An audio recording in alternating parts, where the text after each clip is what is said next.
last years of the 19th century, that human affairs were being watched from the timeless worlds of space.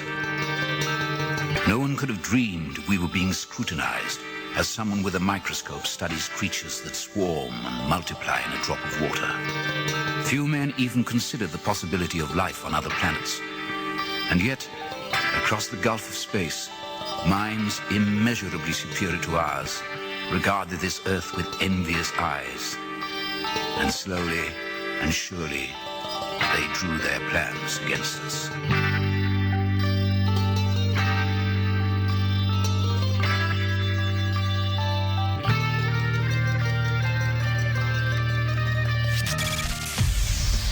Broadcasting live from a tiny studio somewhere in North America. This is Dark Matters Radio Live. And now I give you your host, the silverback of ufology. Here's Don Ecker.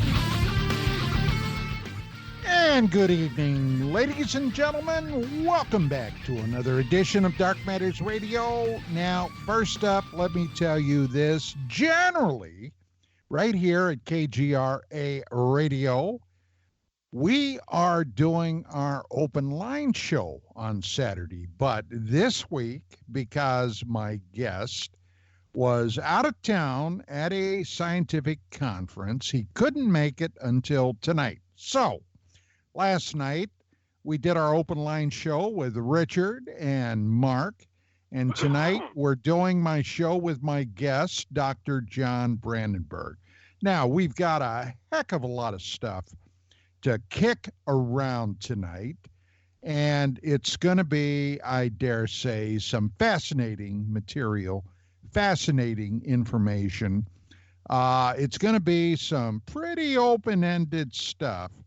So, I am sure a heck of a lot of you are going to have questions during the period of this show. I am going to do everything I can do tonight to open the phone lines so we'll have enough time to entertain your questions. But with all of that being said, John, welcome back to DMR. As always, a great pleasure. Oh, Don, it's such an honor and pleasure anytime I'm on your show. It's really great to be back here again. So, when I talked to you last week, you told me you were going to be out of town and you would probably come back sometime Friday or, well, as far as I knew, you should have been back yesterday. Now, I woke up this morning. I stumbled out to my kitchen.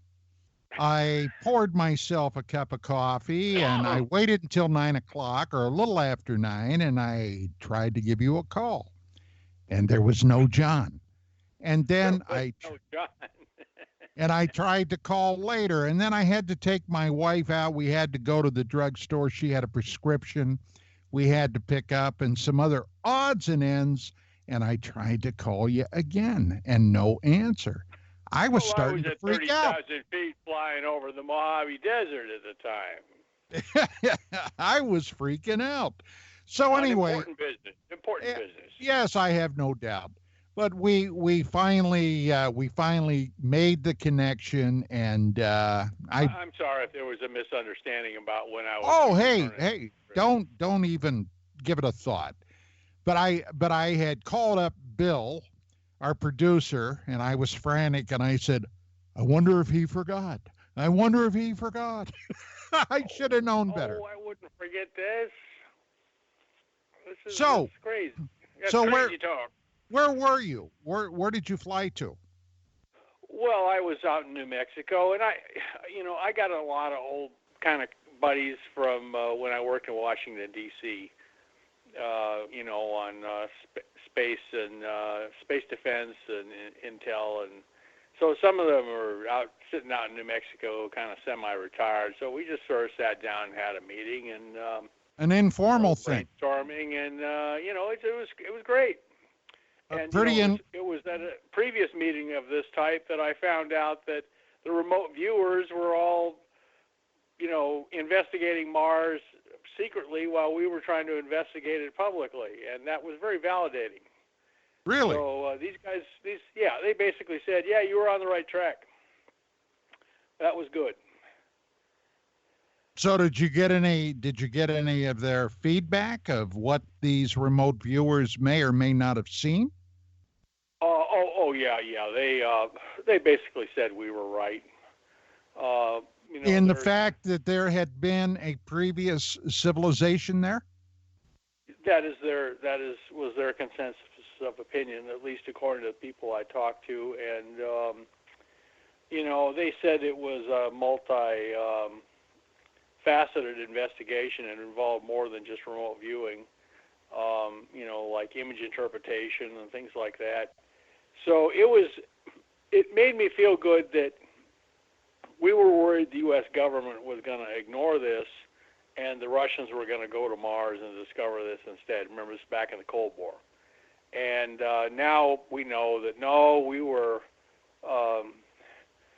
they had us under surveillance. I mean, they had our phones tapped and stuff like this because they wanted to know everything we were finding so they could incorporate it into their reports. And, well, it's funny. It's funny you should mention the Russians going to Mars. I was a guest on a radio program on Thursday. Okay. Actually, a YouTube TV and radio show called The Exozone.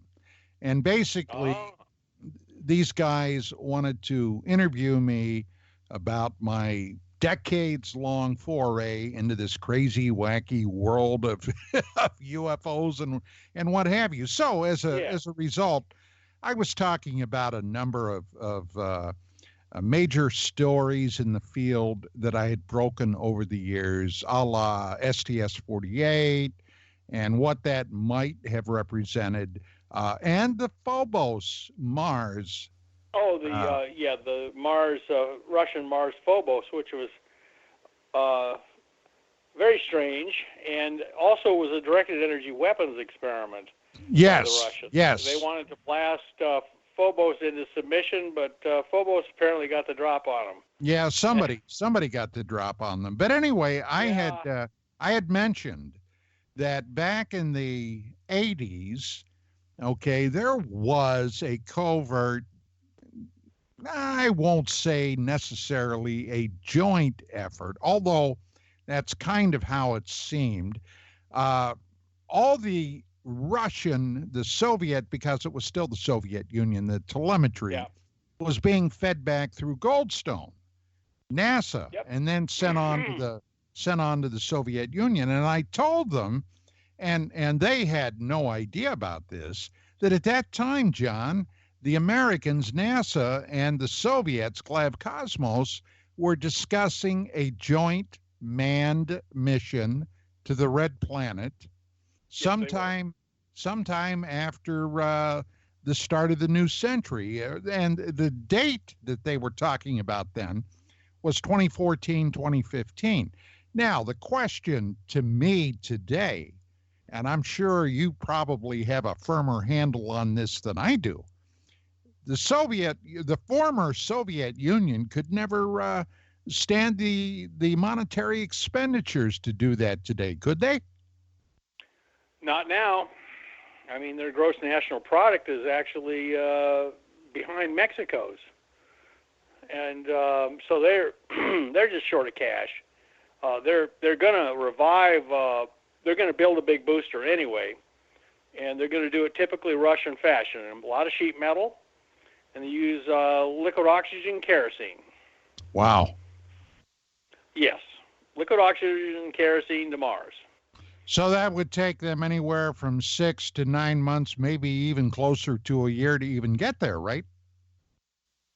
Yeah, roughly about 10 months. But they said they're going to try and do this now, and their sheet metal is cheap, and so is kerosene and liquid oxygen. So they don't stand. They can do it, and it'll be very cost effective because liquid hydrogen and oxygen are, liquid hydrogen systems are very difficult to work with. They're order of magnitude more complicated than just kerosene. So Now they'd So have to have they're going to do it. they'd have to have a lander on that so they could go down to the planet's surface. Yeah, they would use.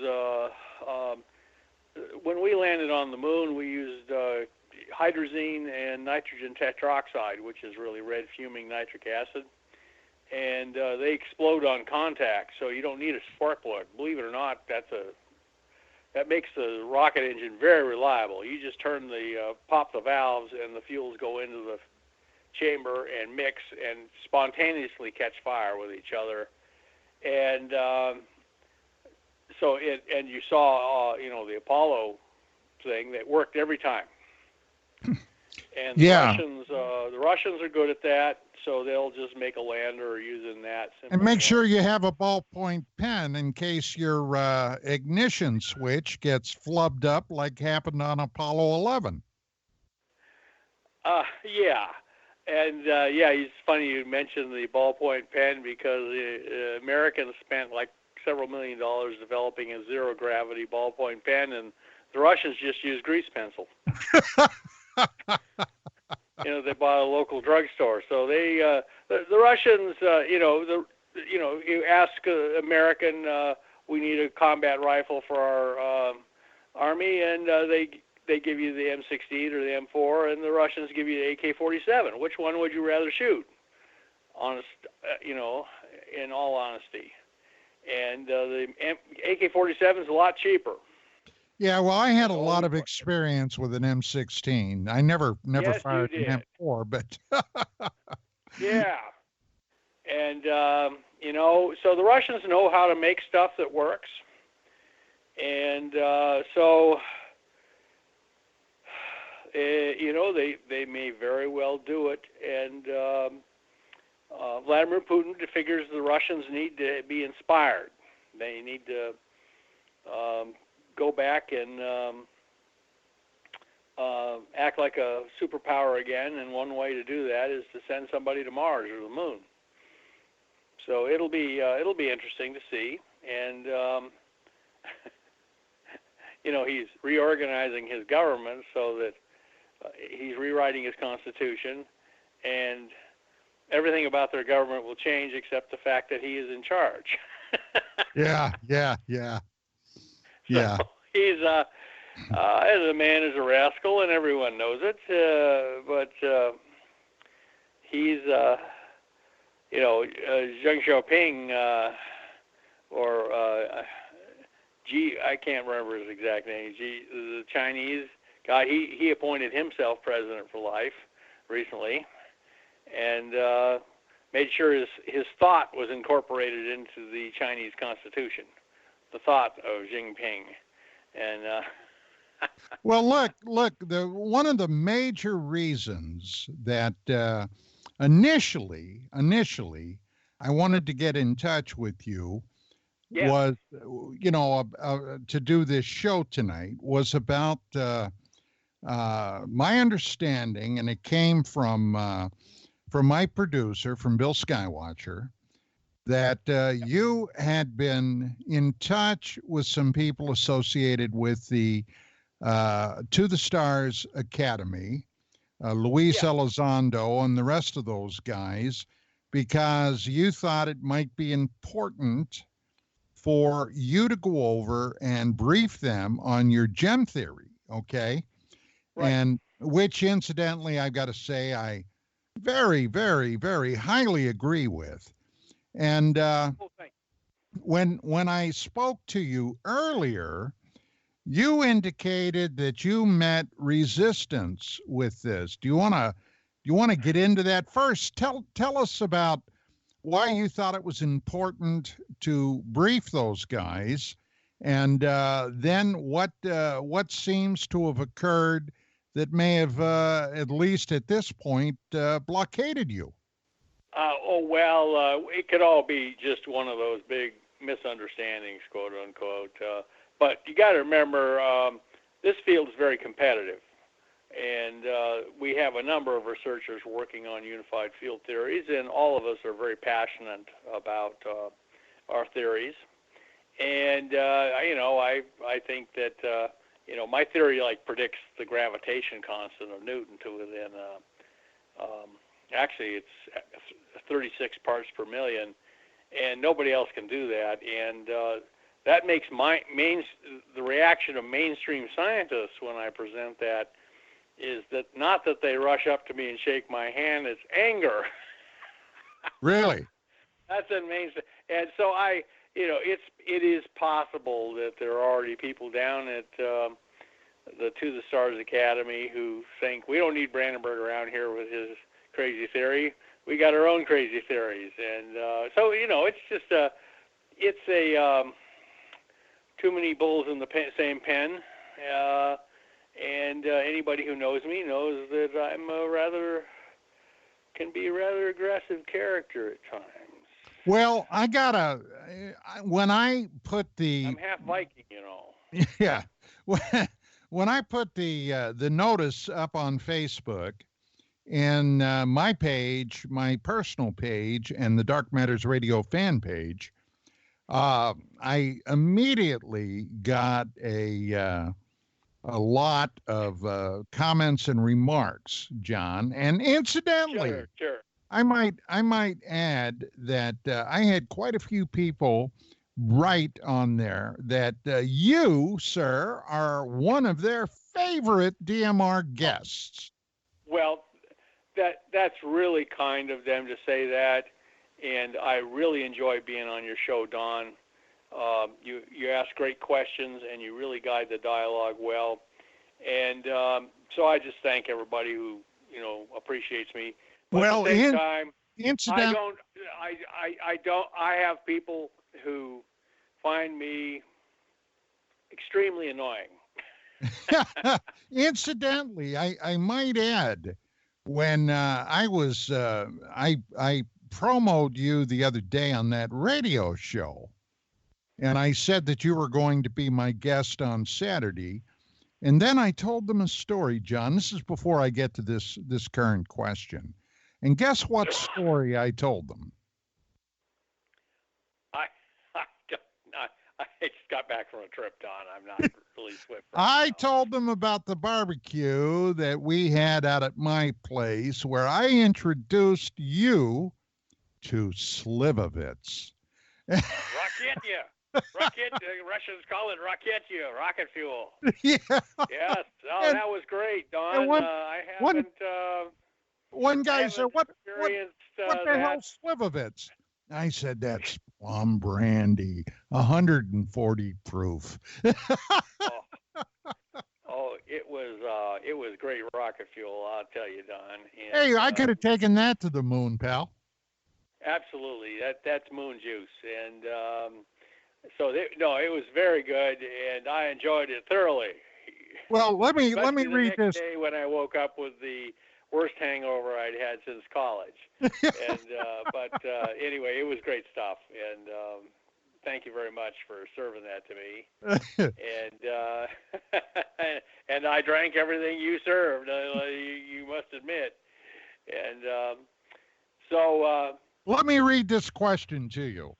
Sure. Okay. And this is from our buddy Stephen, and he says, from their inception, the Academy to the Stars have marketed themselves as a free market capitalist outfit with the aim of examining advanced and often suppressed technology. And with that thought in mind, John, were you surprised at the roadblock you experienced when trying to brief them about your research? Does it seem as though they are a quasi-governmental group with the same overarching power structure that has been responsible for so much obstruction? How skeptical are you that TTSA and their claims of being a free enterprise operation, how skeptical are you, if at all? Well, I will simply say that if you get to be a big player in something the government considers very important, then you become kind of on the government payroll. I mean, Elon Musk found that out. He thought he was going to go to Mars, and build sandcastles there, and you can't blame him. But he found out, like the rest of us, that Uncle Sammy kind of took him aside and said, Elon, you ain't going to Mars till we tell you it's okay. And you're not landing on Mars except where we say.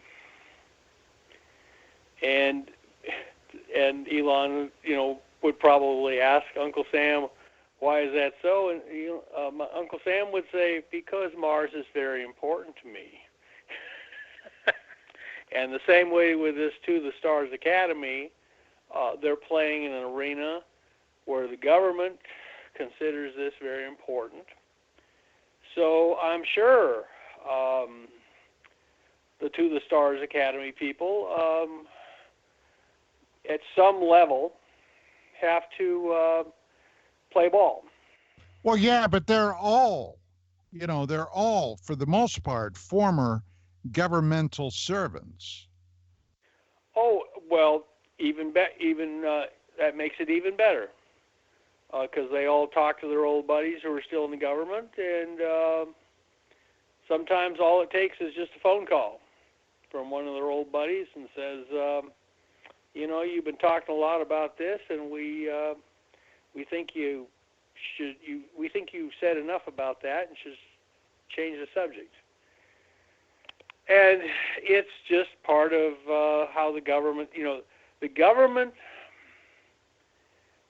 views this like they are pilot and co-pilot of an airliner full of passengers. And if one of the engines goes out, or they suddenly check and the fuel gauge had gotten stuck, and suddenly it shows they're almost out of gas, they do not get on the intercom and tell the passengers this. No, they desperately try and fix the problem and to keep everybody calm. And I've been on airliners where I was on an airliner that had two engines and one of them went out. And, the first thing we knew is, gee, we seem to be making an unscheduled landing in Montana, even though we're headed for Portland, Oregon. And the captain came on with this old southern twang, and the stewardesses, the flight attendants, all appeared at the front doors near the cockpit with big grins on their face. And the pilot then said, well, folks, we decided to just take a little maintenance stop in Butte, Montana. Nothing major. One of our engines, here's what they said. They said, one of our engines has gone into idle thrust. And I'm riding on this plane with two of my kids, and I look around the cabin, and I see one guy's face, and I can read lips. He doesn't say anything, but he mouths the phrase, oh, shit. And then I realized we're in serious trouble here. And idle thrust, huh? I love that. Idle thrust, yeah. That means the engine's not producing any thrust at all. And so that's the attitude of the government. The attitude of the government is they're pilots on an airliner and co-pilot an airliner, and they can't tell everybody everything. Well, let me ask They have to keep you. order on the plane, and they have to get the plane to where it's supposed to go. And I will just say that To the Stars Academy, if they're going to make any real progress, they're going to be like NICAP. Remember NICAP? Oh, yeah. With Donald Kehoe? And it had Roscoe Hilton Coder as his deputy. And the guy was running the CIA at the same time. You think NICAP is going to blow the lid off the UFO cover-up? No, and it didn't. But it did produce a lot of very useful press releases and statements that brought the public up to speed. And To the Stars Academy, I believe, is a very positive development. Well, okay. And I don't, the thing I interpret as a roadblock may be just some sort of misunderstanding. All right, that's pretty politic, John. Well, you've But got to be there's a hell of a lot going on right now. Okay, Oh, I there mean, is. The government has a full plate. yeah, everybody's got a full plate if you get right down to it. The radar screen is one of pretty the crowded. things that I after we spoke when you got home today, I immediately sent you the article from Popular Mechanics talking about, among other things, the Academy to the Stars, the various Pentagon UFO covert programs. A lot of names were named in this article. It's absolutely, well, I read it early this morning, and I got to tell you, I was somewhat gobsmacked. The guy that wrote this article did one hell of an investigative job. And I said, John, you got to read it. We got to talk about this. You read it. What's your overarching? Well, the situation is a little confused. You have the Pentagon basically making statements that say that they had nothing to do with Luis Elizondo's program, and but the journalist from Popular Mechanics was able to quickly verify that, oh no, he was very much in charge of a program down at the Pentagon on this subject, so there's a muddle. And we all know right now there is a situation where we have what we call the deep state, and we have the other parts of the state, and they are, the right hand knoweth not what the left doeth, and occasionally they get in thumb wrestling contests. And so it looks to me as if, no, they haven't got their story straight at this point. And the fact the story keeps changing.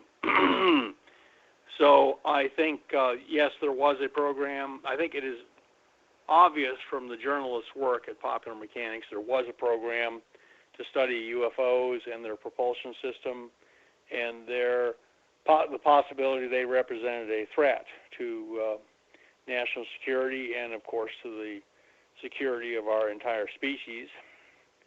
So I believe that he established that, and now the Pentagon seems to be backing and filling on whether that was actually their public posture.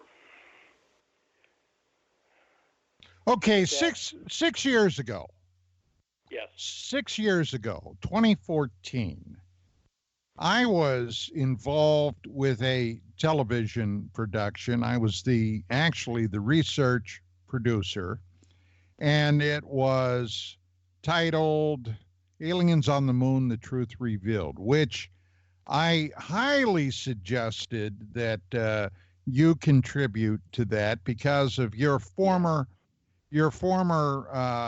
operations with the Clementine mission back in the mid 1990s. Now, basically, I had located through some archives, governmental archives, some photographs that showed some extraordinary, what appeared to be artificial artifacts on it. And you, okay, with your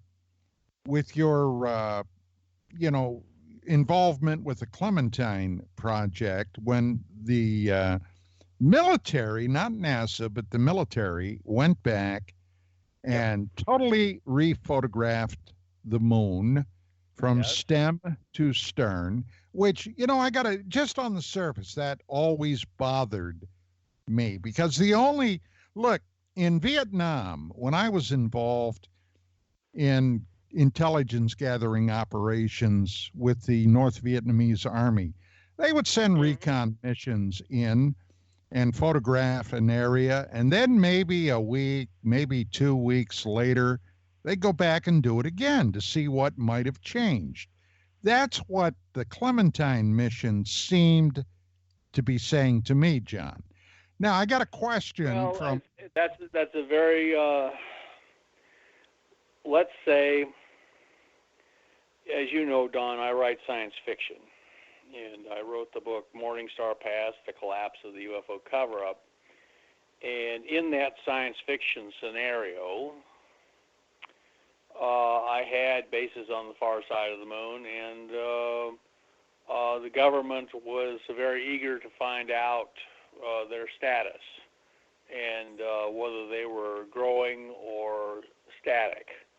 And in the novel, they found out they were growing. They had basically doubled in size in the last 5 years, and this rang a lot of alarm bells in the government. Secret alarm bells, I might. So I explored it in a science fiction scenario. On the Clementine mission, I actually had very little access to the actual pictures. I was a kind of a deputy to the mission manager, and I was a troubleshooter. So I was constantly busy, and occasionally I'd look up on the big screen and we'd see some pictures. And I did see some beautiful pictures of some of the Apollo landing sites where you could actually still see the hardware down there. But almost all the pictures were taken someplace else to be processed. 99% of the surface of the moon photographed in the Clementine mission was taken someplace else to be processed, and I certainly never saw any of it. So well, John, I did it again. I did it again.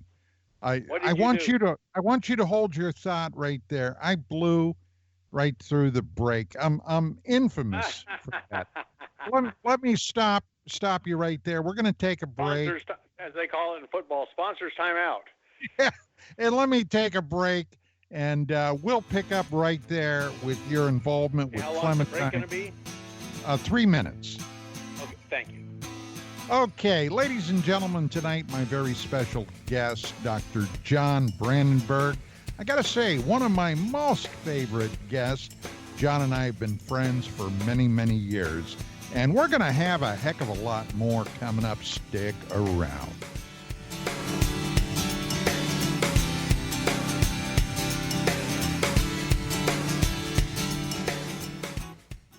Why is it we're not very good with our health regimen until it's too late? We don't put oil in the car until the engine blows up. When the body's out of balance, your health is not so good. Give your body some love. Log on to GetTheT.com. That's GetTheT.com. Try our Life Change Tea, which cleanses you from harmful intruders. A clean colon is one of the ways to bring the body in balance. We also carry organic supplements to help you get where you need to go. So do your body a favor. Log on to GetTheT.com. That's GetTheT.com. You can even visit our sales page to save some dough. Does anybody call money dough anymore? Anyway, if you're looking for short, helpful health tips, go to YouTube and punch in Health Matters Now. That's Health Matters Now.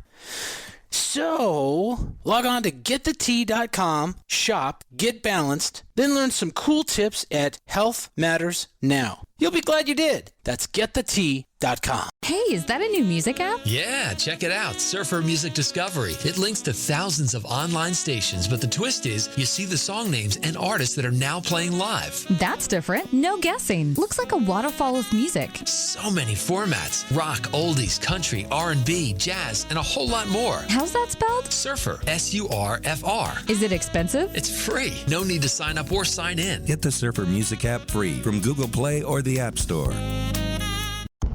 Are you intrigued by Paranormal Talk Radio? You'll love the new Paranormal Radio app from TalkStream Live.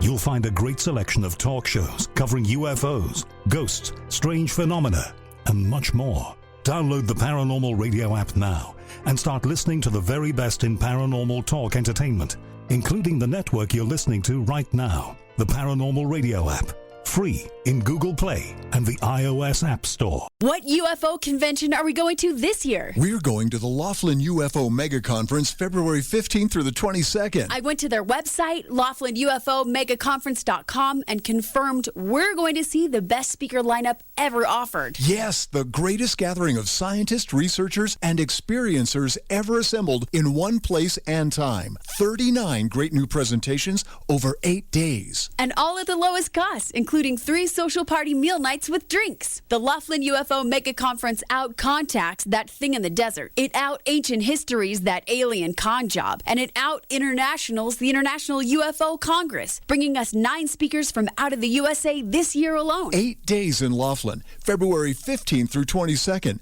The best speaker lineup ever. Incredible disclosures. Lowest cost for the best event. Go to LaughlinUFOMegaconference.com. That's LaughlinUFOMegaconference.com. Register now. You listen to us, and we listen to you. And so does the CIA. KGRARadio.com.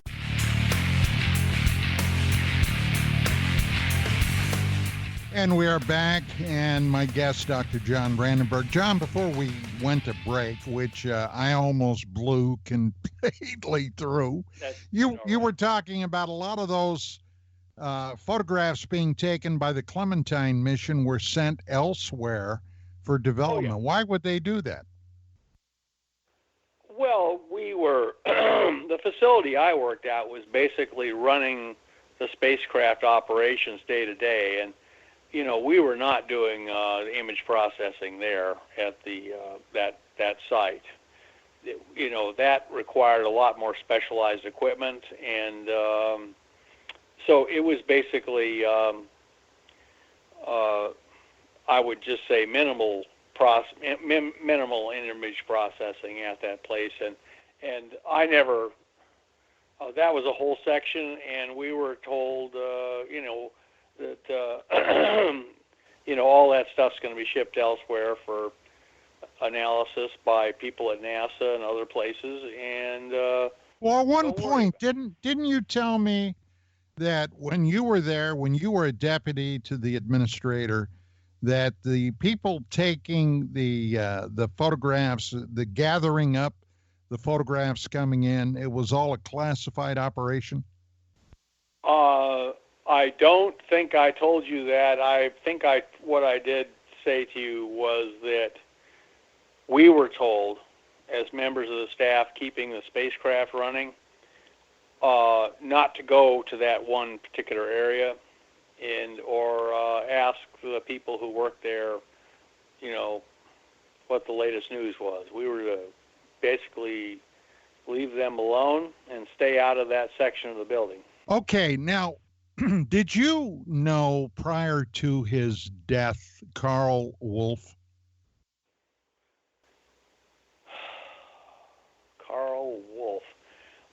The name sounds vaguely familiar. I may have met him at one point. Okay, back in the 90s and through the beginning of the new millennium, I knew Carl. As a matter of fact, I had interviewed Carl, and we had done some things in UFO magazine. Carl had been in the Air Force, okay, back in the 60s. He was a little older than I was, a number of years older than I was. And he became an electronics technician. He received a rather high security clearance. And prior to the Apollo landing, several years prior, when we were still sending missions up, examining the moon, photographing the moon, and what have you, Carl one day received a call. He was at Langley Air Force Base. Gee, what else is at Langley, John? Let me think. But at any rate, they had a piece of equipment, a printer that went down. Now, Carl had been tasked by his supervisor to go over to the facility where all the photographs being taken of the moon from robotic probes, okay, that NASA had sent up to go over and examine the equipment to see what the problem was and if he could fix it. So Wolf went over there. He had to be cleared to get into the facility. He had to go through, gates with armed security guards, etc. He got inside and he said, this is what he told me many years later. He said, boy, he said, I was kind of shocked. And I said, well, about what? He said, well, all these people in there, and it was obvious to me that they weren't all Americans. They had representatives from several other countries around the world. And I asked him at the time if he knew who, and he didn't. Or he might have told me a couple, but they didn't stick in my memory. So he goes back to this room where these photographs are being printed out. Now, here was the thing. Those photographs, and you'll, I'm sure, John, you will affirm this. They would take a photograph of a strip, okay, and this would be sent back, and then another strip would be photographed. They would send that was lunar orbiter. Right, and all these then would be placed together to make one coherent photograph, right? Yep. So he walks in there, and he said by this time there was only one lonely airman in there because of the equipment breakdown. Everybody else had been dismissed until they could figure out what the problem was. But they had to have one guy in there, and Carl walked in and he said this was a young airman, and he was sitting at a desk and he was doing this and that. And I said, okay, where's the equipment? He pointed out the printer, and I guess for that time period, it was an extremely advanced, sophisticated piece of machinery. Oh, it was all cutting edge for that time. Right. So he went over, he opened it up, he started looking at it, and he said one of the components had apparently blown up or had burned or something. Okay. So they had to replace it. So Carl noted what the equipment, what the component was, and I suppose he made a call so they could bring another one over to the facility. He could then install it, and these guys would be back in operation. And he said this kid was sitting there, okay, this airman, and Carl said my initial impression was something was bothering him greatly. And he said, but this was a classified facility. He said, Don, you had a security clearance. You know how that works. And yeah.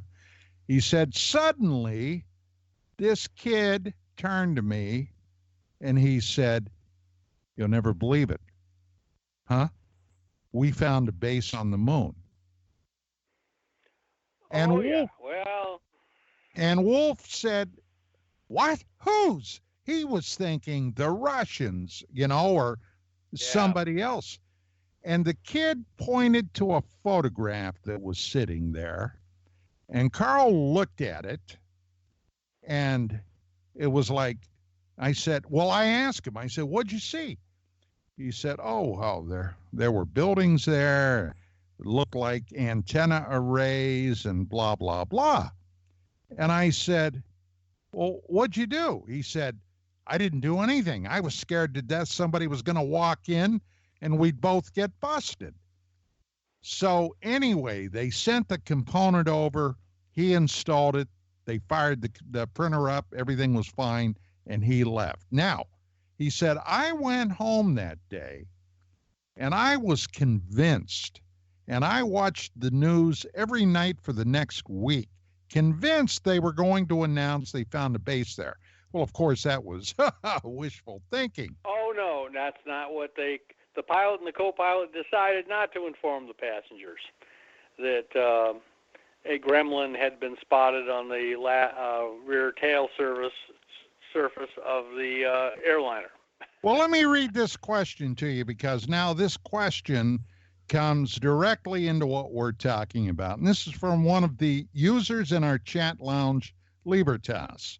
And he says, please tell Dr. Brandenburg that there are expectations tonight that he is going to fully fess up on the details of what is on the moon. Thank you. Now, John.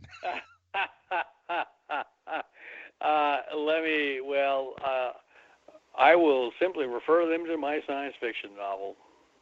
In fact, my science fiction trilogy in the, it's a science fiction scenario, and in the first novel, a UFO cover-up collapses. In the second novel, at the end, the 82nd Airborne, 101st, and 1st and 2nd Marine Divisions land in Oceanus Procellarum, and the Russians land a week later to the north with the Taman, Tula, and Taiga Siberian Guards divisions. And they start advancing from the front side of the moon to the far side of the moon to, as the Marines say, secure those bases. And by the end of the third novel, they secure them. That's a science fiction scenario, and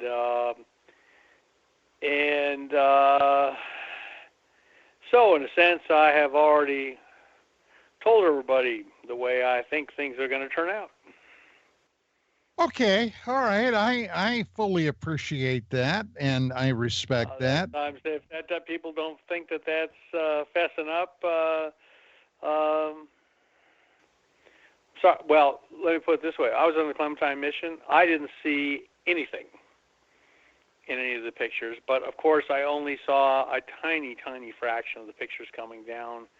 And there were several million photographs taken of that, weren't there? Yes, there were.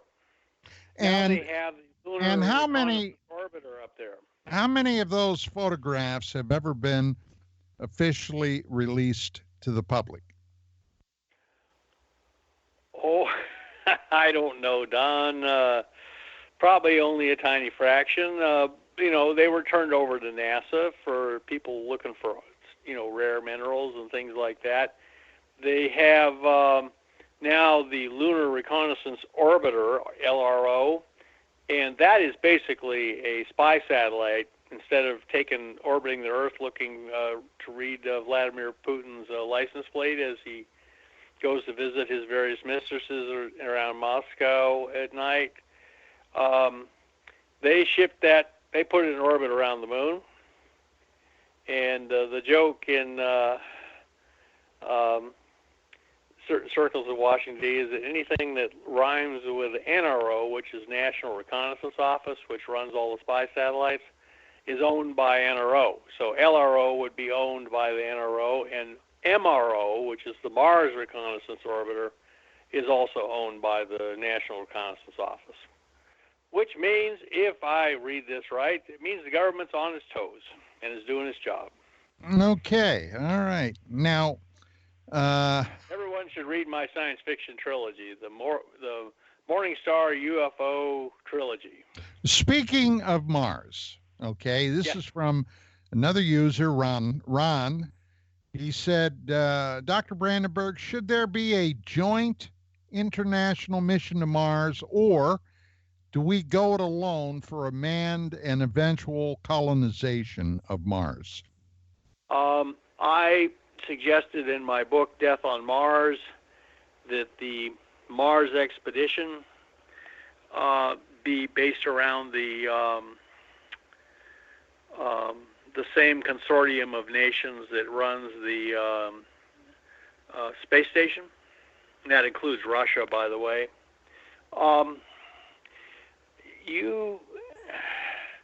That also includes the rest of our NATO allies. And, if, let's just say in the offhand that we're not alone in the universe, and not all of our neighbors, some of our neighbors find us extremely annoying. It's nice to have some Russians along on a trip like that, because those boys can fight. And and they have a long tradition of dealing with the unknown. So I would just simply say, I advise, though, in the landing on Mars should be done in stages. First thing we should do is land on Phobos, which is a ready-made space station. You don't land on Phobos, you basically dock with it because it has very weak gravity. So we dock with Phobos, dig in there to avoid the cosmic rays, and then we have an orbiting space station around Mars, ready-made, and then we send the man, the human mission, and I said, because of what we're going to find on Mars, the human mission should be guys like Don here, should be combat veterans, and tough as nails, both physically and mentally, because they may be going to the site of a planetary massacre. Okay, speaking about Phobos. All right, Phobos, as we both know, John, has a very odd object on it. It looks like a square thing. It looks certainly artificial. Looks like the monolith from 2001. And one of the people that has been high profile was Buzz Aldrin, okay? The number 2 man to step on the first humans. Armstrong was the first. Buzz Aldrin was the second to step out on the lunar surface. Now, Neil Armstrong, of course, has now left the stage. He has passed on into the great beyond. Buzz Aldrin is thankfully still with us, but I had a very unusual situation with Buzz Aldrin. Buzz was a part of that Aliens on the Moon, The Truth Revealed broadcast. Okay. Now this took place on the anniversary of the July 20th, 1969 landing on the moon. Okay. It was very unusual. Now, John, we've been friends a long time. I showed you a lot of my lunar photographs that I've dug up over the years. And some of those photographs were included in this broadcast. Now, this is the odd situation with Buzz Aldrin. Buzz was interviewed just before I was. And as they were setting up and getting ready to shoot his interview, it's about the moon, right? It's Apollo 11 anniversary. I mean, he was the second guy to step out on the lunar surface. So the producers took over to Buzz some of my photographs, and they placed them in front of Buzz with the intention of asking Buzz Aldrin, what do you think about this? And when they brought them over, it was as if a vampire was being shown the Holy Crucifix. Aldrin snapped his head away, and the only way I can say it, he adamantly refused to look at any of those lunar photographs. The only thing Buzz Aldrin wanted to talk about was that obelisk on the Phobos moonlet of Mars. Apparently the same person talked to him as talked to me. Yeah, he refused. Now look, there's something wrong there, pal. Oh, no. Like I have in my science fiction novel, the people who bring down the UFO cover-up, these two gorgeous women who are like news anchors on Fox News, they bring it down and they basically tell the public, you're going to know the truth, but you have to be willing to face the truth. Well, okay, here's the thing. I mean, this was shown to basically millions of people around the globe. Yep. Now, if you have even a half ounce of gray matter between your ears, and you see something I have like at least that, 1.5 ounces of gray matter. good. That's great, John. I'm glad to hear. But if you see that, I mean, isn't that going to pique your curiosity? And before, well, all I can say is in my science fiction novel, when the Army Chief of Staff starts looking at the pictures of the far side of the moon bases and notices that he receives a briefing showing that the bases, this is in the science fiction novel, have expanded. He then is brought to the Secretary of Defense's office and chewed out by the Secretary of Defense himself. Hold that thought, because believe it or not, we've already eaten up 1 hour. 1 hour is done. We are going to break. This is the top of the hour. Ladies and gentlemen, tonight, my very special guest, Dr. John Brandenburg, and we're going to be coming back. I'm going to try to carve out some time tonight where we can open up the phone lines for John. But we will be back after these messages, all of it, every last scintilla, being brought by KGRA, your contact point to the paranormal. We'll be back.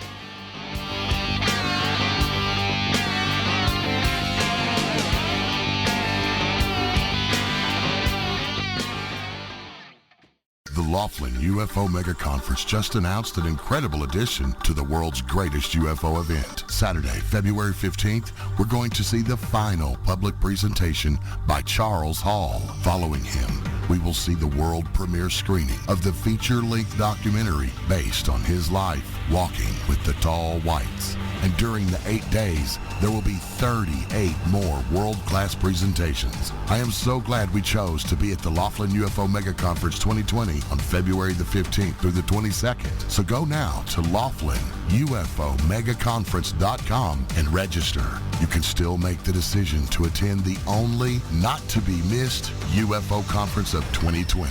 It's simple. The world's greatest conference. 39 presentations you won't hear anywhere else. 8 days, lowest cost. Go to LaughlinUFOMegaConference.com. Register now at LaughlinUFOMegaConference.com. Hey everybody, Rachel Ray here. Nothing brings a bigger smile to my face than cooking up a big meal for the whole family and lots of friends. But there's not enough room at my table for the 17 million kids in our country who struggle with hunger. That's why the Feeding America nationwide network of food banks collects surplus food to give hope to hungry kids. But they can't do it without your help.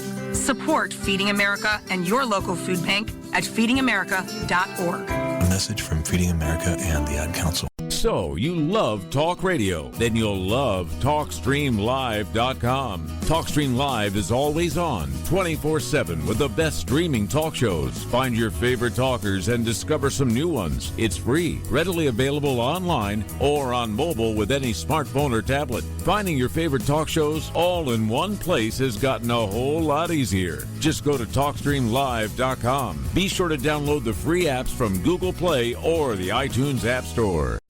Okay, nurse, let's get this man to the ER stat. Right away, doctor. We see this every day. Heart attack or angina pain due to blocked and clogged arteries. Chelation can remove obstructions or blockages from arteries and help avoid painful and expensive surgery. Now there's Angioprim. It's a liquid oral chelation product that you take with juice. You start to feel the results fast. Angioprim increases blood flow all over the body, and that means more energy and strength to take on the day with less aches and pains. 60 years of research has gone into chelation, and Angioprim is the result. A safe and easy way to unblock your veins and arteries from buildup that slow circulation. Paging Dr. Jones. Please report to the emergency room right away. Log on now to angioprim.com. That's ANGIOPRIM.com. Or to speak with a trained consultant. Give Angioprim a call at 954-882-7221. That's 954-882-7221. Now you have the inside contact for alternative talk radio. The Planet. KGRARadio.com.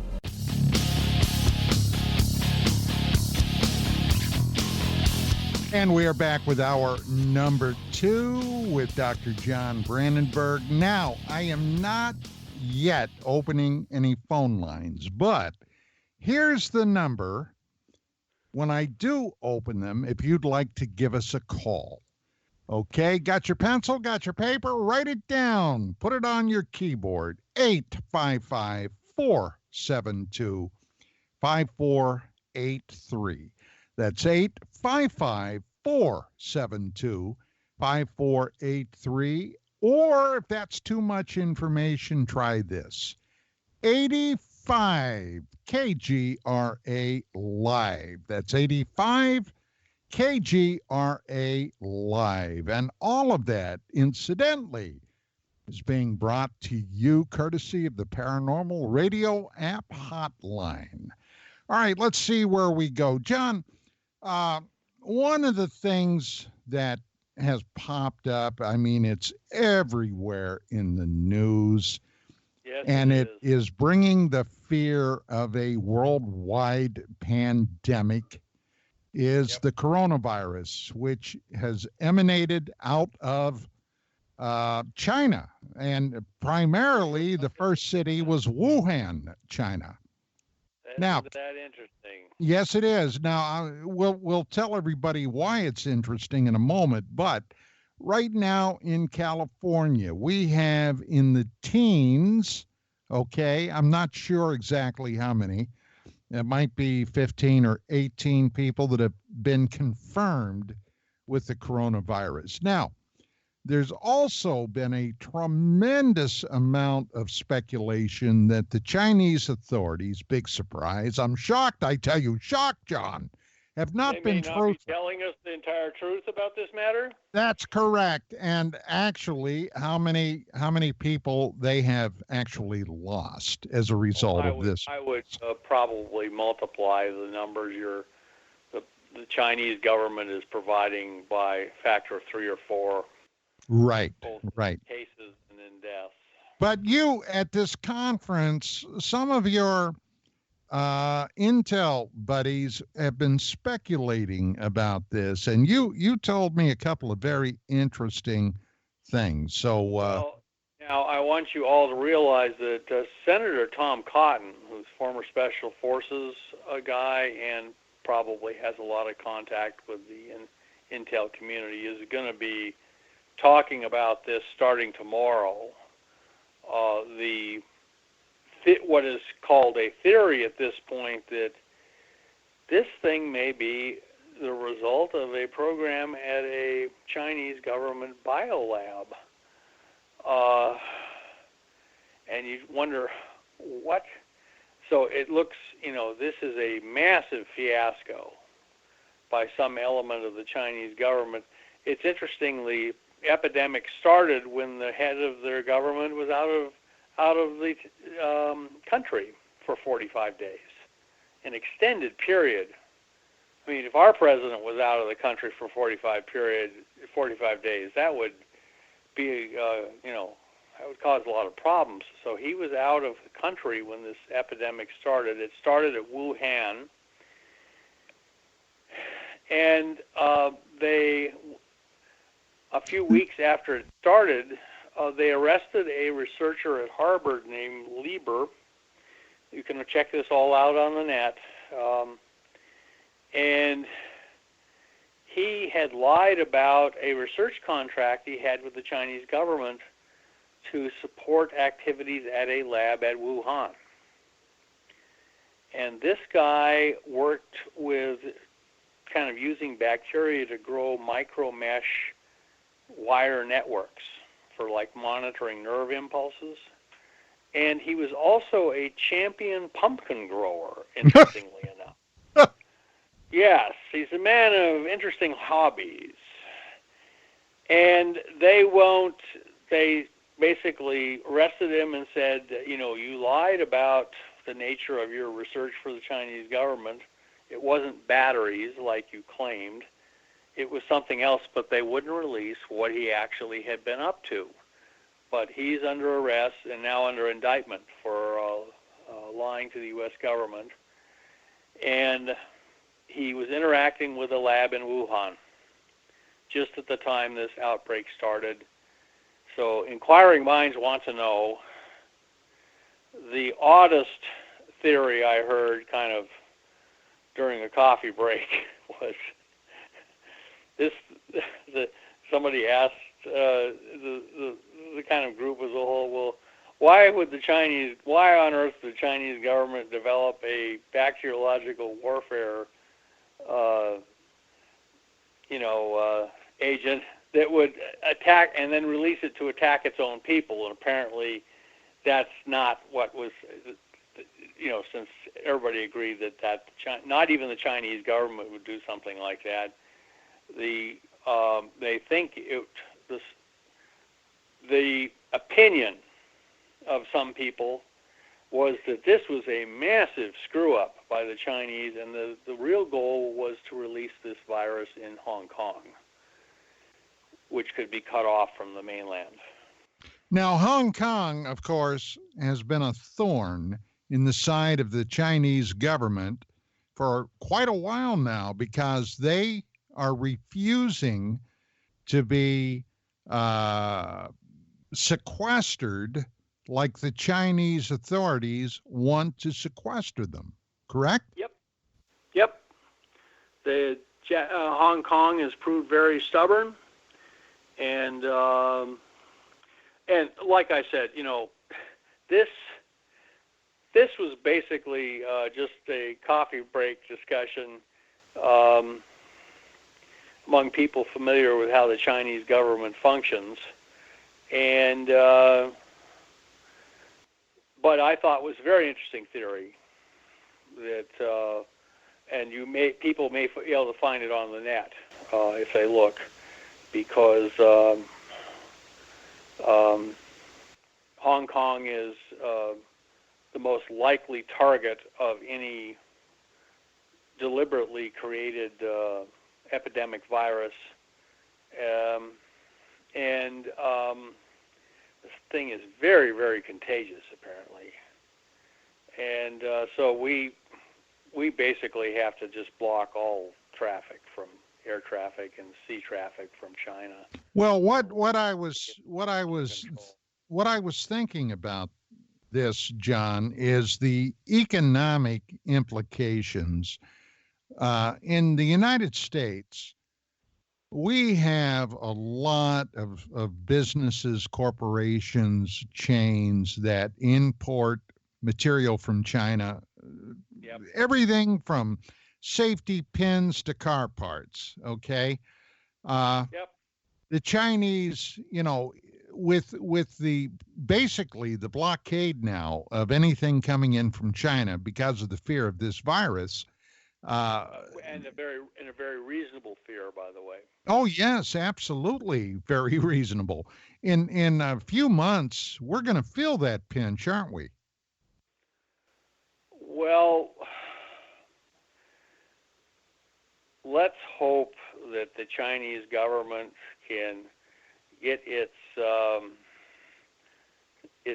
stuff in one sock and manage to contain this epidemic. Fortunately, nobody in the United States has died of this thing. They have apparently some kinds of treatments that are very effective. So as long as this thing doesn't gain a foothold here, we do have a very good chance of of dodging this bullet. And the economic impact on the People's Republic of China, though, could be absolutely disastrous, and I wouldn't wish this on anybody.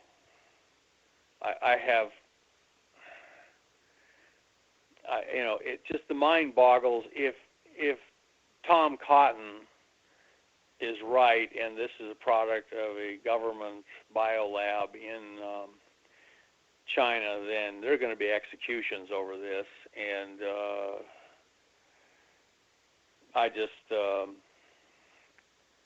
I just can't, it would be an unprecedented disaster, man-made disaster in China. And China's used to disasters. Yeah, both, man-made and they during the Great Leap Forward, everybody was told to make steel in their backyard, so they melted down all of their shovels and hoes and plows so they would have steel to show to the government. Result, they couldn't harvest their crops, and like 23 million people starved during the Great Leap Forward.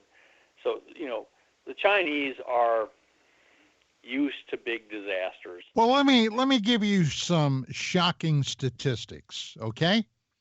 Sure. This morning, when my wife joined me for coffee this morning, and we were talking about the coronavirus, and I had mentioned the fact that thank God we haven't had any deaths from this yet.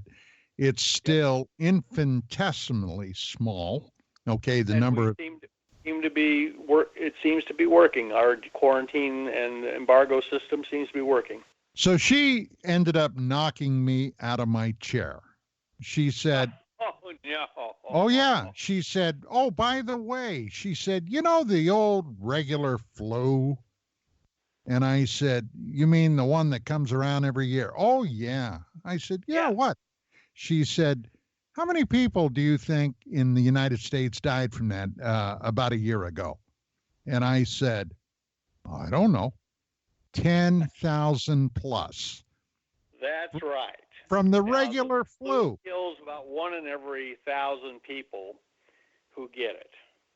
Now, and, if you they don't hear get about easily, that on the damn TV or radio, do you? I've seen it. I have seen actually rational discussions of this, pointing out that the flu, even though it's much less, has much less lower statistic of fatality. I mean, if you're Chinese, and according to the government statistics in China, which I don't believe, but let's just say, for the sake of argument, take them, then if you get coronavirus, you have a 1 in 40 chance of dying of it. Now, if you get the flu in this country, you have less than 1,000 chance of dying of it. Most people who die from the flu already have a weakened immune system, or they're, old and crotchety. And so the flu is, and like the cold, people get pneumonia after they get a cold, and then they get a pneumonia, and they die sometimes. But the rates are very, very small. And so far, the coronavirus has not killed anybody in this country. Now, I will point out, though, something interesting. The very first case of the coronavirus in this country was in Washington State. It was a guy about 34 years old, American. He came back from China, and he got sick. He ended up in the hospital. And within 5 days, he was at death's door. I saw pictures of him. He had a breathing tube stuck in him. He was barely conscious. He was dying. But apparently the report is they gave him a brand new breakthrough antiviral drug, and that pulled him through. Then I never heard anything more about it. So the government has a whole arsenal of stuff it can release on this that it hasn't talked about. So well, I saw some troubling news stories on the Drudge Report, John, where what does old Drudge say? Various military bases around the United States are setting up basically facilities in the event of a pandemic. Well, of course they are. They have to do that. I mean, if you're in a building and smoke detectors go off, then you call the fire department. And the fire department arrives with all of their hook and ladder truck, and they come armed for bear. Hey, speaking of fire trucks, guess what? Buddy, California, we are on the cutting edge. They've ordered and purchased their first all-electric fire truck. And And I'm thinking, boy, I hope they keep that damn thing charged up. Wouldn't it be embarrassing on your way to a 9-alarm fire and you run out of juice on the highway? Well, you know what's going to happen. They're going to reserve that truck for fires within the city limits because it doesn't have a very good range. Yeah, think? Fire out by your palatial residence in the hills. They're going to send their regular diesel-powered fire trucks. I'm sorry to break this to you, Don. Oh, gee, I was so hoping to see that electric fire truck. Oh yeah, they'll use that for a fire just down the street. Yeah. I'm sorry, you can't beat gasoline and diesel fuel as far as energy storage capacity per unit of volume. Even the best lithium batteries just can't match it. No, and it's wishful thinking, and to think, I mean, oh God, to think that there are people that want to totally phase out gasoline internal combustion engines. Yes. I just can't wrap my head around that. I tell them, I said, I gather you flunked your science courses in college when you took them, and they said, no, I didn't. I didn't take any science courses. I never took any science courses because they were too hard. These people know nothing about how to calculate. I mean, I grew up in Medford, Oregon, up in southern Oregon, and we would get fog bound for like 3 weeks at a time, and the wind would not blow and the sun would not shine. If we were dependent on solar and wind, we would have all just frozen to death. S-O-L, buddy. I was in Wisconsin, and I would drive in to teach physics and astronomy, and I'd drive in from my home to the college, and we had a faculty coffee room in the physics department, and there was one guy who was a real champion of wind and solar and everything. Green energy. And his name was Joshua, and I said, Josh, I'd walk in the door taking off my frozen overcoat, and because it gets really darn cold in Wisconsin, I say, Josh, there's no sun and there's no wind. Why are the lights on here? Oh, he didn't like that. The man had no sense of humor. Yeah, most of them don't. What they had was nuclear power and natural gas and even coal-fired power plants all over Wisconsin to keep everybody warm during the winter. And I talked a bunch of windmills, and most of them were just sitting there, frozen in the middle of the winter, almost all the time. I talked to our producer earlier today, and we've had our weather here is in the 40s overnight, and today it must have hit around 70, 71. And I asked him, I said, how's the weather back there? Oh, it's cold. I said, well, I checked the weather report this morning, and guess what it said your town, was at? 17 degrees. And Vicky heard that. Vicky heard that, and she said, oh, my God, how do they live? Well, I lived in Wisconsin, and it was so cold there sometimes the Russian emigres even complained that it was colder in Wisconsin than it was in Moscow.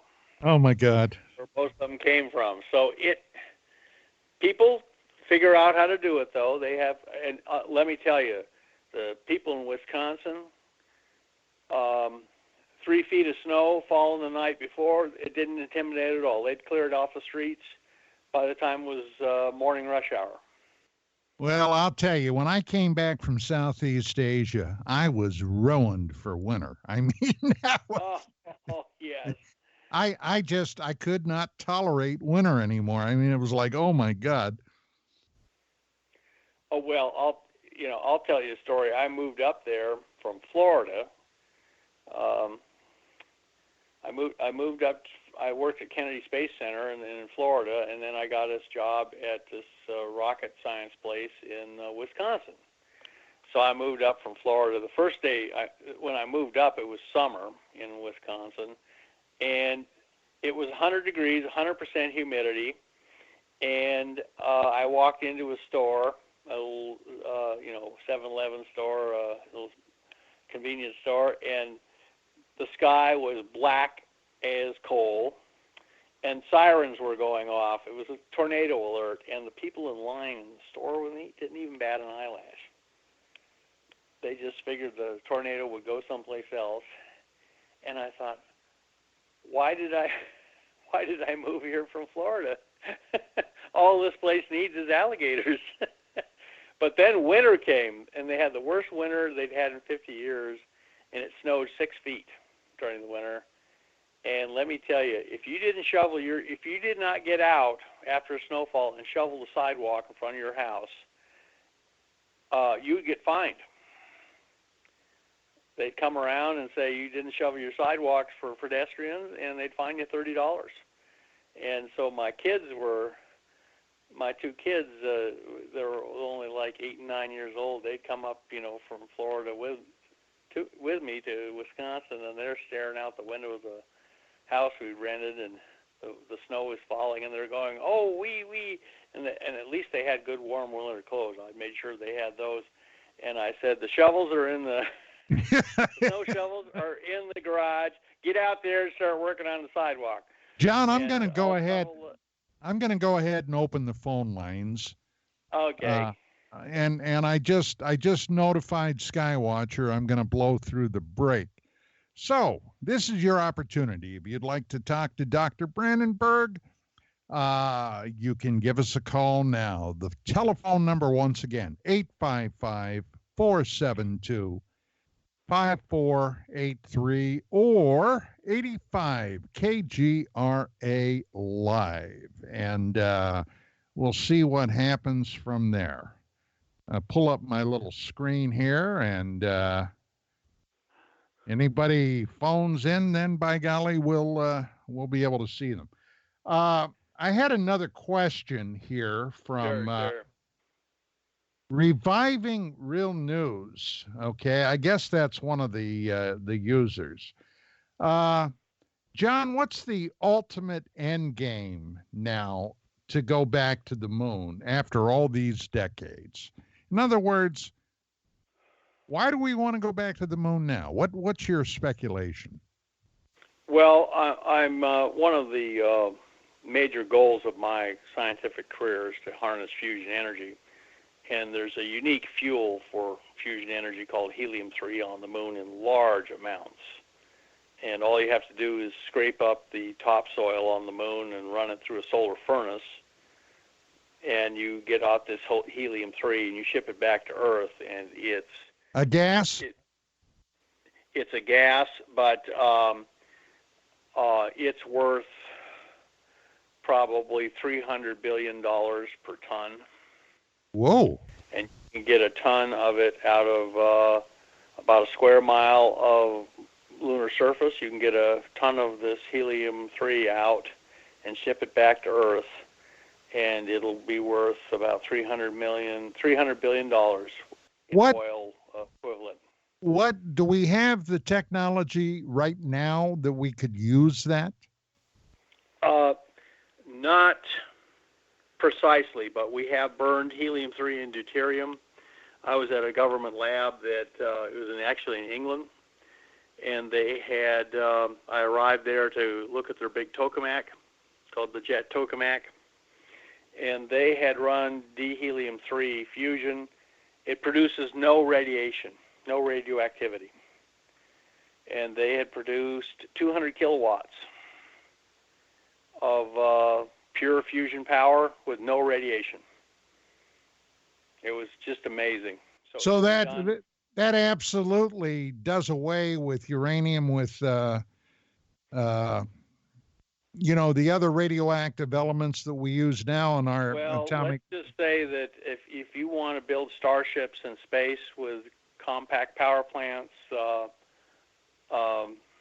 D-helium-3 will provide that. It will also provide that for Earth. I still think there's a role for uranium and thorium in particular. I think we just need to, the French, by the way, are 87% of their electricity in France is made by nuclear power now. They produce so much nuclear power electricity, they're shipping it to Germany and Belgium and all these other countries. Well, we'd have to lay down a hell of a lot of ground work, wouldn't we? Because number one, concentrated on this.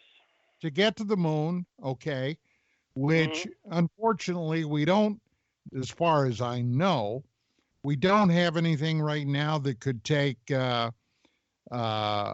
equipment up there in the amount that we'd need. They'd have to build a facility to create the helium-3 gas.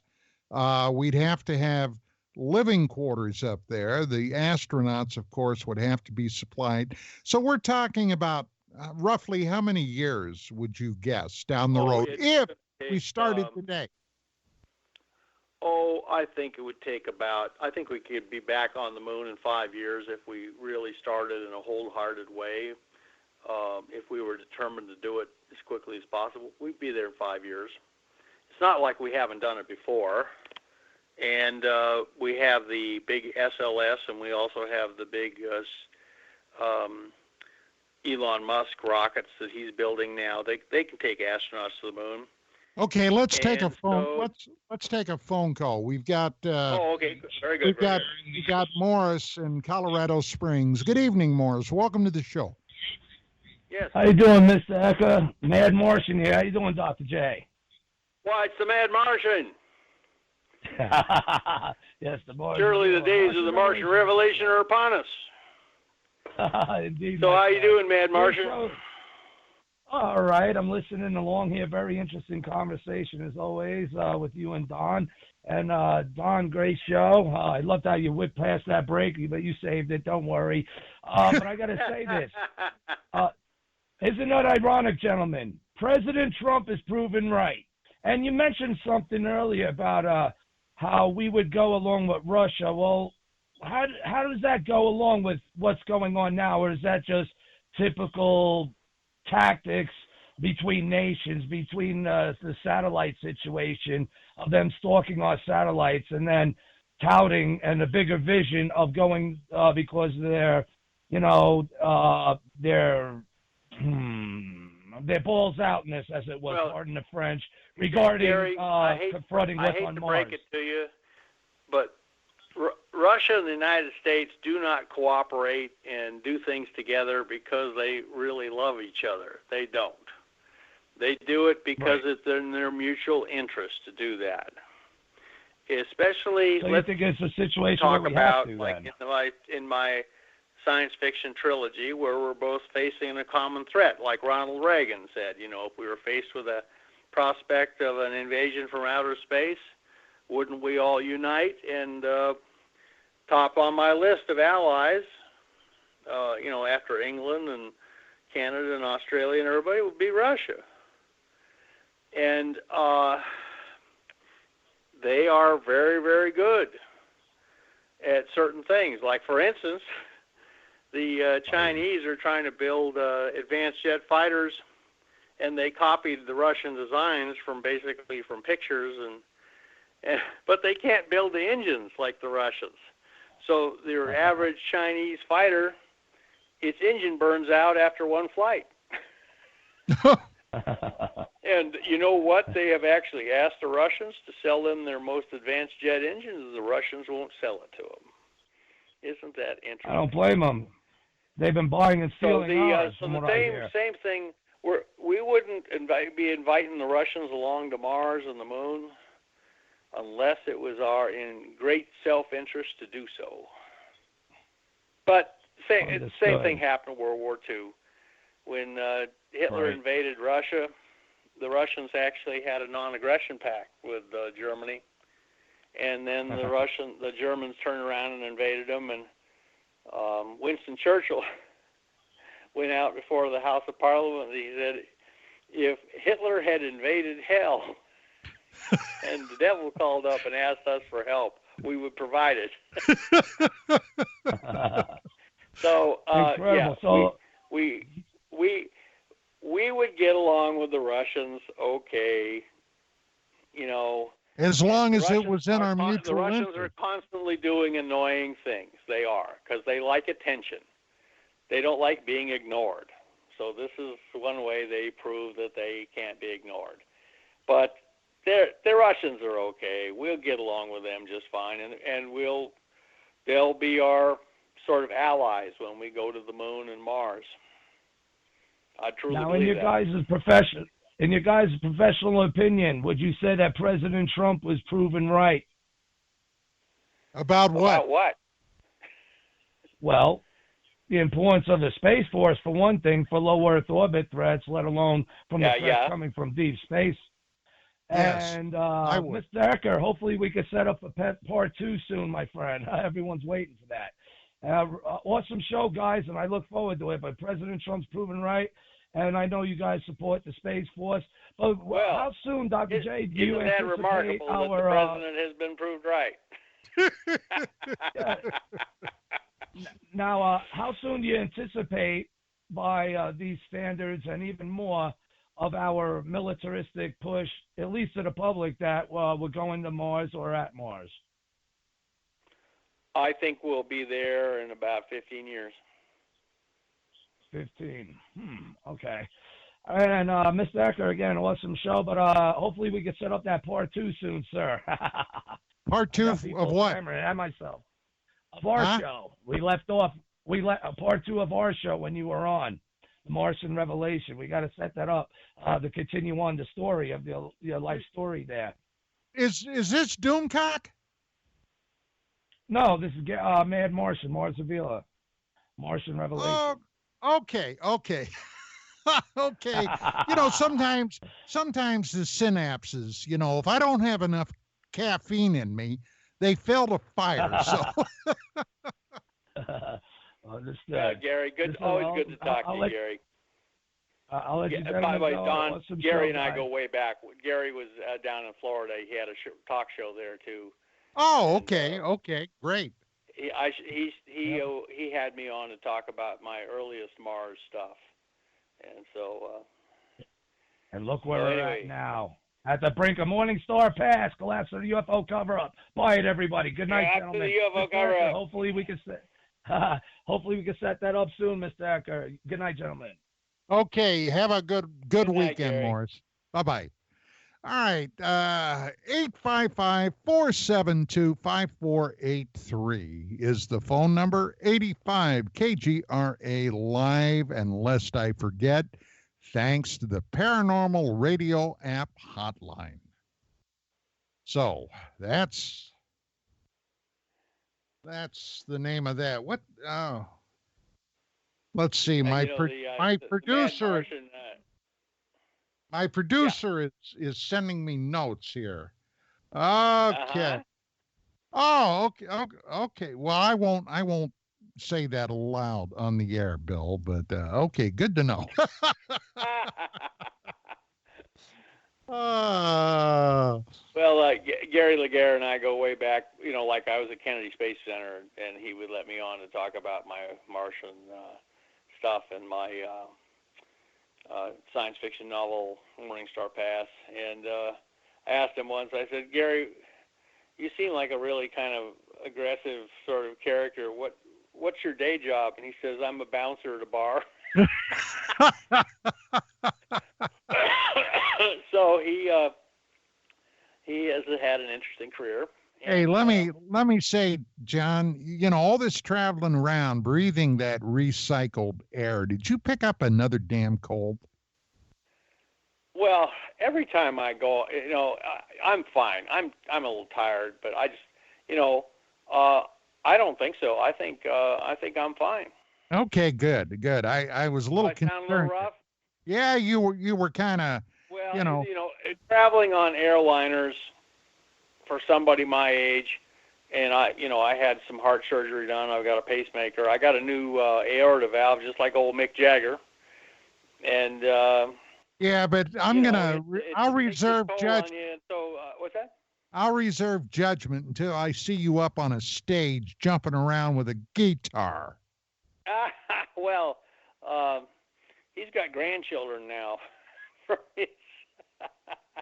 Yeah, great grandpa, the rock and roll. Grandchildren who are older than his newest children. Hey, you know what? I can remember, John, when flying in an airplane used to be a hell of a lot of fun. Used to be fun. Well, not we so weren't much. packed in like sardines like we are now. Yeah, not so much anymore. It's the fact that they pack so many human beings, together in such a confined space that, yes, everybody who and I can remember in the same air as 20 other people around you, and I can remember on an airplane when if you were a smoker, you could smoke.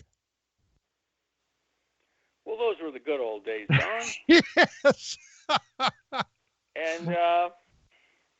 And the good thing about the tobacco smoke is it killed off all the cold flu viruses. Well, I don't know about now though. I'd have to really be pushed up against the wall to climb on an airplane. Well, I don't blame you. I keep my trips as I did a lot of traveling last summer, and it really took its toll on me. So I make sure I don't. You need another dose of Slivovitz, John. I probably do. That would cure me of all my ills. I think that would take care of the coronavirus. Do you think I ought to send a note to the CDC? So.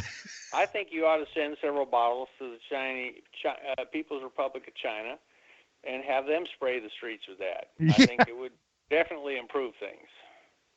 So, okay, let's get back to the subject of the night. Are you still going to try to contact the Academy to the Stars? Is that? Oh yeah, I had to go on this trip. This trip had been set up months ago to meet with these people, and so now I've done it. We had a great time. We had a great meeting, and yeah, I'll be. This Academy of Stars has its headquarters only about an hour's drive from where I live. So I believe everything will be fine. This is just some. Maybe you and I ought to go down there together. Just show up, knock on the door.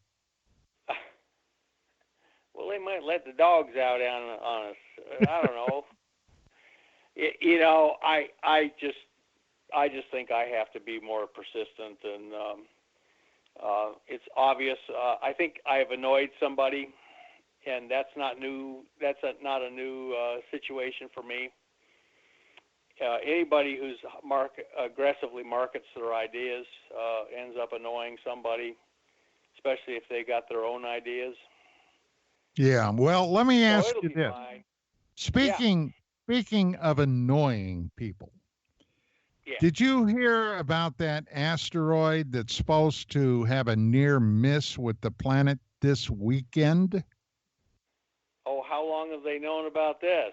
I'm not sure, but there's one zipping along from what I understand, and from what I understand, it's going to pass. Well, NASA assures us it's not going to hit the planet, which. Of course not. That's the good news. But the pilot and the co-pilot agree that everything is fine. Yeah. Of course, the flight attendants are all cowering in a corner, but no, because the flight attendant. No, that actually means things are sort of okay. It's when the flight attendants all stand there at strategic points in the cabin and smile warmly at everyone. That's when you get. That's when the message goes out. Be afraid. Be very afraid. Yeah, really. And well, they they keep saying that they know where all these asteroids are, and they don't. They have not completely mapped all of that. We could find an asteroid tomorrow. It's now most of those are coming out of humanity. most of those are coming out of the asteroid belt, right? Do they get? They generally come out of the asteroid belt. Are they getting jostled out of there, John? Is that the deal? They get jostled out of there by the gravity of Jupiter, and to a small extent by the gravity of Mars. The asteroid belt basically stretches between Mars and Jupiter, and Mars and Jupiter basically define the edges of the asteroid belt.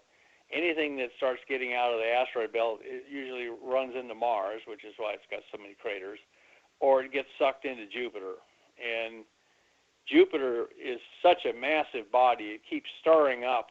It's constantly stirring the pot out there. So the orbits constantly change, and some of them end up missing Mars and come to Earth. And so Mars actually stops 90% of the asteroids that are trying to move inward towards the sun and the Earth. But about 10% of them get by Mars, and then they fly around, and some of them end up on Earth. And one of these days, we're going to get a big one, and then we're going to find out if we were truly smarter as the character in my novel on this subject. It's called 20-2012 Asteroid Sepulveda, and the blonde, who's the same blonde as on the cover of the collapse of the UFO cover-up, she asked the chief scientist of the asteroid intercept mission, "Are we truly smarter than the dinosaurs?" I watched a thing on the Science Channel a few nights ago on, I believe it was titled "The Day the Dinosaurs Died," and I was thinking to myself, boy, that would have been a bad day to be around. That would have been a bad day. And in the novel I wrote on this subject, the government acts just like the pilot and the co-pilot on an airliner. They don't tell the public anything until they have to, and they try and stop the asteroid, kind of secretly by launching a small nuclear weapon at it, and the nuclear weapon goes off and just dusts it off. Turns out the asteroid they thought was made out of just, like soft coal-like material. Turns out it's nickel iron. It's a bullet. And they end up having to just hammer that thing with nuclear weapons for months to get it to break up. And finally they hit it with doomsday weapons. By the time that asteroid gets close to the Earth, they hit it with doomsday weapons and break it up, and it turns it in from being an asteroid to a shotgun blast. So it basically rains down on the LA area, and they shoot down the fragments with Patriot missiles and laser-guided artillery shells, and it's a big show. There's not a pane of glass left in LA by the time. But they saved the Earth. They saved the Earth. Kind of like the night that they thought Japan was bombing L.A. Battle of 1941. Yeah. And you know the backstory on that was in Oregon, where I grew up. There was a place called Astoria, had also Coos Bay. It was a nice harbor, and the morning of Pearl Harbor, this Japanese submarine surfaced right in the harbor, and the sailors on the submarine got out, unlimbered their deck gun, and started firing shells into downtown Astoria. But it was Sunday, and nobody was there. And the coast batteries got manned, and the colonel in charge of the coast batteries would not allow the coast batteries to open fire on the submarine. They could have sunk it. but he said he didn't want to give away their position. Oh. So what happened then 3 months later is down in L.A., a Japanese submarine did the same thing. It surfaced off of Long Beach and limbered up their deck gun, and they lobbed a few shells into a refinery and set on fire a big tank of diesel. So that was burning. So that got everybody all excited. And, then the next night, now that everybody was all stirred up, and they had 50 caliber and 75 millimeter anti-aircraft guns trained all over the sky, guess what happens? 3 or 4 UFOs come in off the ocean, and they ran into just a hornet's nest. They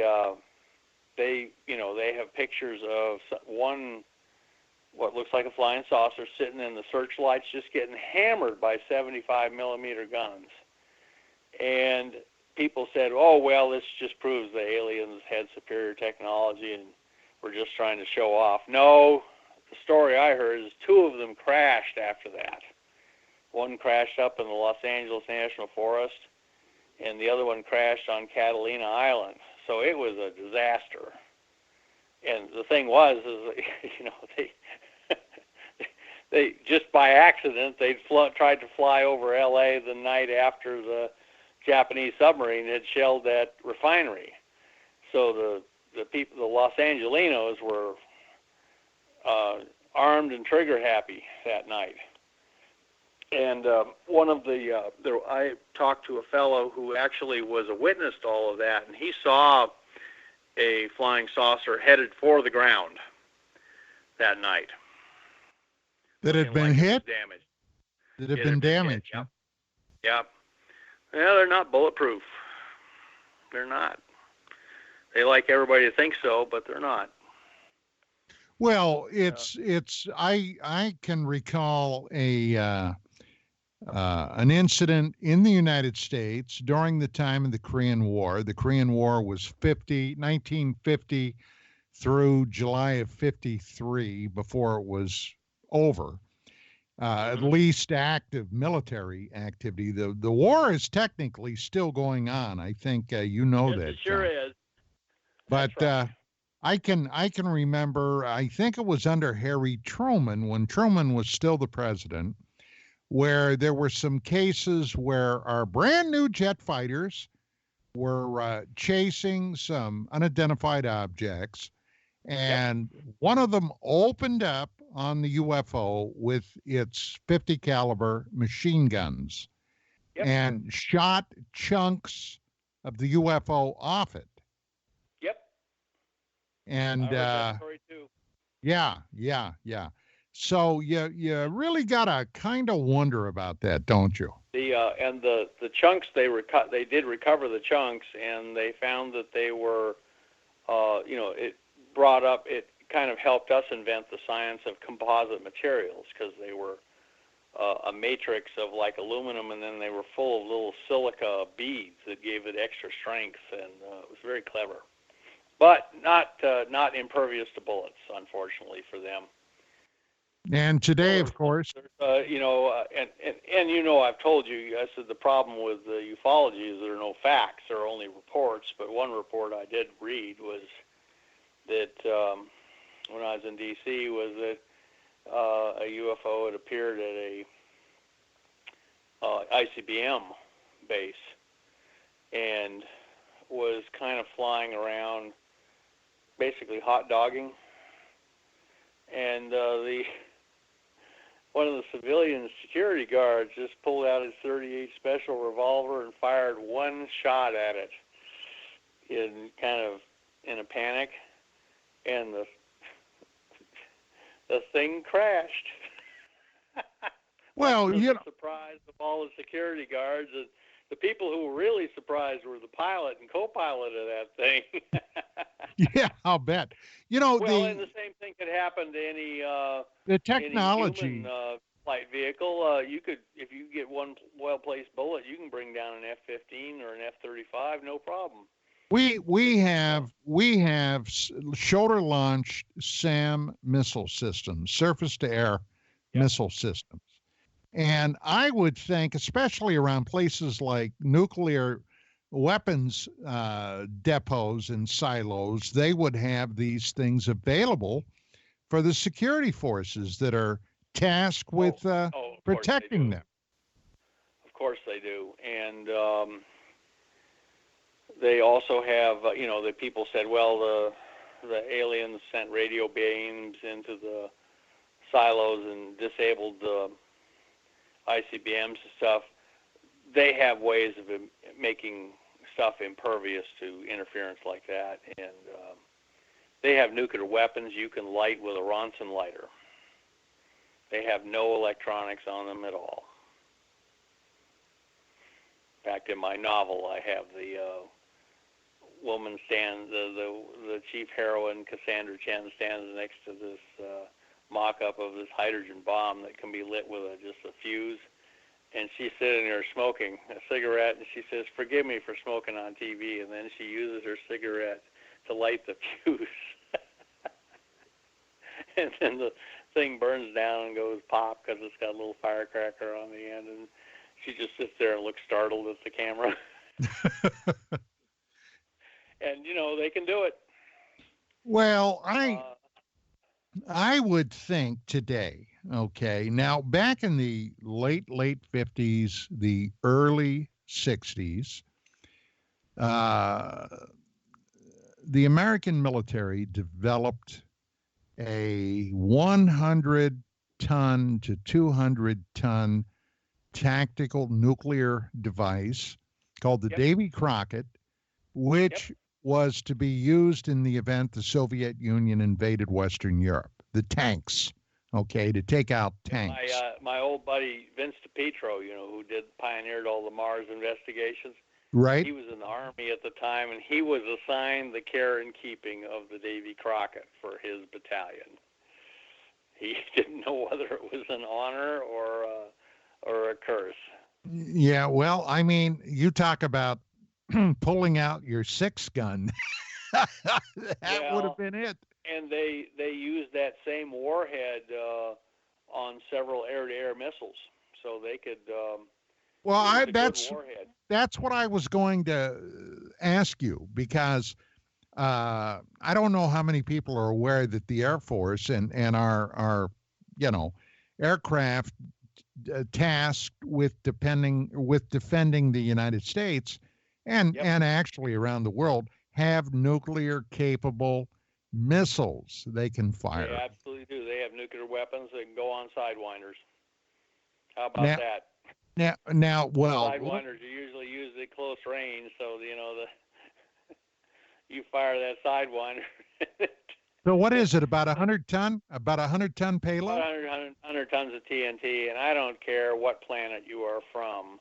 If you get hit with a nuclear warhead of 100-ton equivalent, it doesn't matter what your spaceship is made out of. You're dead. And remember, they had the neutron bomb that they could squeeze into 155 millimeter shells. Yes. Yes. So that I know. Let's just say it's a very reasonable extrapolation that they can put nuclear weapons in even 105 millimeter shell casings now. Well, before we run out of time here, we got roughly 3 minutes. Sure. John, you probably were aware that during the Vietnam conflict, that we had man-portable nuclear devices in country in the event that the Chinese decided to invade like they did in Korea. Were you aware of that? Well, I know that when Quezon, the big Marine base near the Laotian border. Near the Laotian border was in danger of falling, they actively considered dropping tactical nukes, but turns out the B-52 raids were just as effective It's a tactical nuke. Well, they were called arc lights, and they would send in a flight of 3 B-52s, usually coming out of Guam. Although we also had them in Thailand, but each aircraft could carry approximately 30 tons of high explosives. So if you had a flight of 3, that's 90 tons. That's just 10 tons short of one tactical nuke. Nuclear weapon right there. Yeah. And they would just drop them on one grid coordinate. And guess what? Whatever was there would disappear, just like magic. Well, and I also happen to know there are a lot of reports of UFO sightings in Vietnam, and was if the aliens were studying how we waged war.